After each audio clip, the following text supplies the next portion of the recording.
Un faux buzz autour de la mort d'Angelo la débrouille, ce personnage de dessin animé connu de tous les enfants. Je vous raconte tout dans cette vidéo, mais avant tout, abonnez-vous d'abord à notre chaîne et n'oubliez pas d'activer la cloche de notification pour ne rien rater. Depuis quelques jours, les réseaux sociaux congolais, notamment TikTok, sont le théâtre d'une véritable folie autour d'un prétendu décès du personnage de dessin animé Angelo la débrouille. Cette vague de faux buzz a pris une ampleur inattendue, allant jusqu'à susciter des réactions de la part d'internautes d'autres pays africains. Tout a commencé lorsqu'un jeune TikToker congolais a publié une vidéo annonçant le décès d'Angelo, le personnage principal du dessin animé éponyme diffusé sur les chaînes câblées en Afrique. Cette information totalement fausse s'est ensuite répandue comme une traînée de poudre sur les réseaux sociaux. Face à cette nouvelle, de nombreux internautes congolais se sont mis à relayer l'information et à organiser un véritable deuil en ligne pour pleurer la disparition d'Angelo.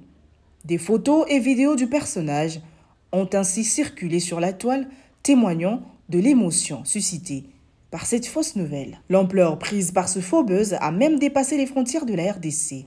Les internautes camerounais et ivoiriens ont ainsi réagi, estimant que les Congolais avaient dépassé les limites avec cette histoire. Face à cette situation, Canal+, la plateforme qui diffuse les chaînes câblées en Afrique, a dû réagir. L'entreprise a annoncé qu'Angelo n'était pas mort et que ce n'était que du faux buzz. Elle a même indiqué, cette entreprise s'est par la suite rétractée pour annoncer qu'Angelo était bel et bien décédé des suites d'une peste noire, une information confirmée notamment par ses amis Lola et Victor. Malgré ces clarifications, de nombreux internautes congolais continuent de pleurer la prétendue mort d'Angelo, refusant de croire qu'il est toujours vivant. La folie suscitée par ces faux buzz montre à quel point les réseaux sociaux peuvent parfois échapper à tout contrôle. Cette affaire autour de la mort d'Angelo la débrouille illustre les dérives possibles des réseaux sociaux où la propagation des fausses informations peuvent prendre des proportions démesurées. Elle révèle également la nécessité d'une meilleure éducation et d'un plus grand sens critique des internautes face au contenu qu'ils consomment en ligne. La vidéo de Kimberly qui disait que j'étais recherché, j'étais sous les mains des autorités, Canal+ m'a porté plainte. Ah, mais comment Canal+ peut porter plainte parce qu'une personne a dit qu'un dessin animé est décédé?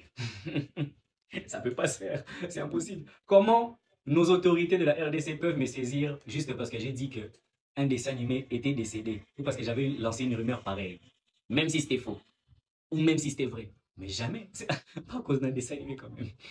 Mais après, la rumeur a fait vague, la rumeur a été répandue. Il y a eu des lives qui se sont faits sur Angelo, sur la mort d'Angelo. Il y a eu des gens qui pleuraient même. Il y a eu des gens qui ripostaient. Et il y a même StarTime qui a publié. Il y a aussi Canal+ qui a publié. Kimberly dit que ça a baissé l'audience de Canal+. Canal+ a perdu beaucoup de milliards. Des milliards. Beaucoup de milliards à cause de ça. Non, au contraire. C'était comme une promotion pour Canal+ aussi parce qu'à cause de ça, même les gens qui ne connaissaient pas Angelo sont allés chercher Angelo sur Télétoon. Et les gens qui n'ont pas Télétoon doivent avoir le bouquet Canal+. Donc pour regarder Angelo, il faut avoir le bouquet Canal+. Donc ça fait des abonnés à Angelo, à Télétoon, ça fait aussi des abonnés à Canal+. Canal+, si vous me cherchez, je suis là. Oui, j'avais fait une vidéo en disant que je m'excusais devant les fans d'Angelo pour avoir transmis une fausse information sur la mort d'Angelo. J'étais juste pas bien informé parce que je connais un ami qui connaît Angelo. Comme l'ami avait posté Angelo dans le coma, j'avais pas vu la légende qu'il avait écrit sur son statut WhatsApp. Moi, j'ai juste vu Angelo malade sous le coma. Je me suis dit, ah, de prendre l'exclusivité de venir partager qu'Angelo est mort. Donc, il fallait que je puisse bien avoir l'information. Donc, ça, je m'excuse encore.